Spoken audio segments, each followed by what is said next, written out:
There's an epidemic in the modern world, one that cannot be cured by sleep alone. It is the exhaustion of the soul.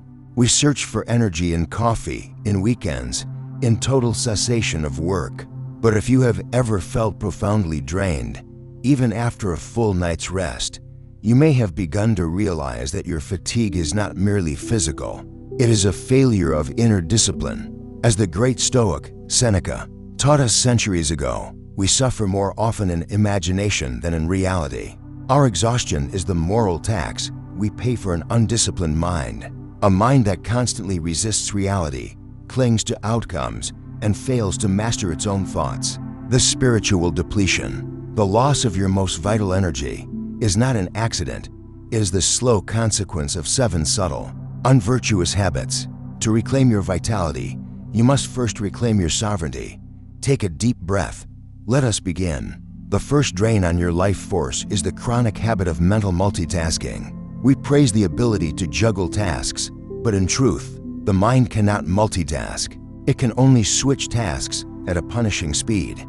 Each switch incurs a cognitive cost, a leak of energy required to reorient your focus. The Stoics knew that true strength lies in a focused mind. Marcus Aurelius reminds us that to achieve anything, you must do less, better. When you allow your attention to be fragmented, constantly checking notifications, worrying about the next task while working on the current one, or trying to write while listening, you are not being efficient. You are committing intellectual suicide by 1,000 tiny cuts. Discipline is simply choosing one thing and giving it your full, undistracted presence. The second great drain is tying your inner peace, and therefore your energy, to things outside your control. When your happiness is dependent on a promotion, a relationship's outcome, or another person's approval, you have handed the keys to your calm to the chaotic outside world.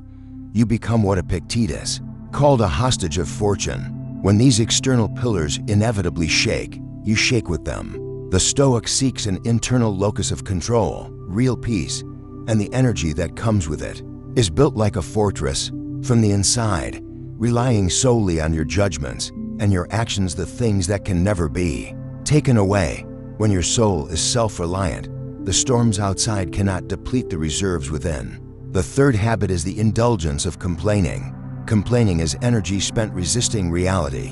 When you complain, you are using the most precious resource, your breath, your voice, your thought, to reinforce a negative situation you refuse to change. Seneca advised that the highest form of courage is sometimes simply to endure in silence. Every moment spent articulating why things are unfair is a moment lost for articulating how you will overcome them. Stop seeing yourself as a victim who must narrate their suffering, and start seeing yourself as an agent whose energy must be conserved for action. The wasted word is the wasted energy. Our fourth source of exhaustion is the emotional tax we pay when we expect people and life to conform to our perfect mental blueprints. We expect reliability from the irresponsible, gratitude from the ungrateful, and understanding from the narrow-minded. This clash between expectation and reality is the origin of endless disappointment and anger. The Stoic practice is to see people as they are, not as you wish they were. When you accept the nature of others, that they will act according to their own flawed judgment, you stop taking their predictable actions personally.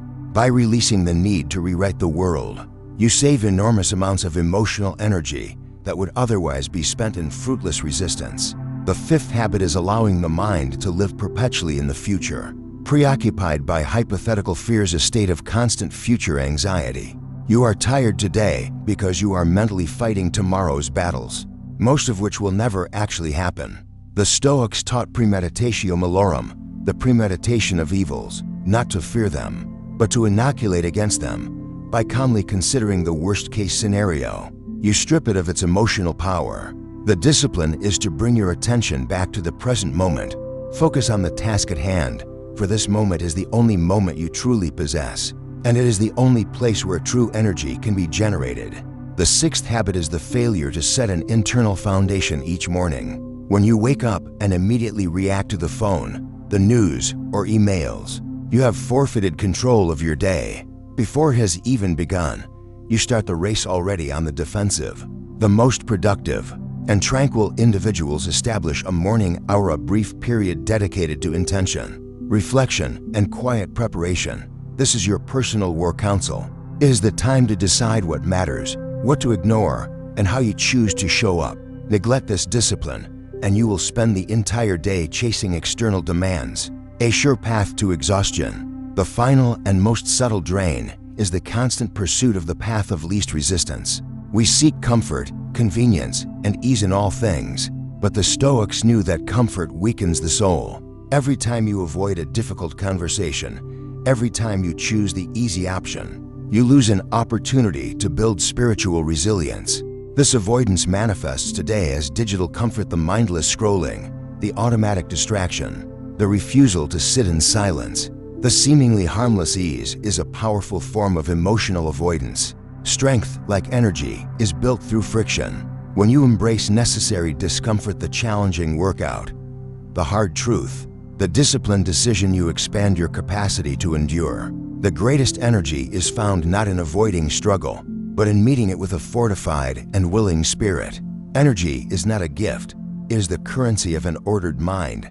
If you are constantly tired, it is not because the world is too demanding, but because you have failed to maintain discipline over your most precious internal resources. The journey to vitality is the journey to self-mastery. The choice is always yours, to be dragged by external chaos or to be driven by inner virtue. As the wise Emperor Marcus Aurelius declared, do not waste the rest of your life in worrying about others. Your energy is for your actions, your choices, and your character. Start small.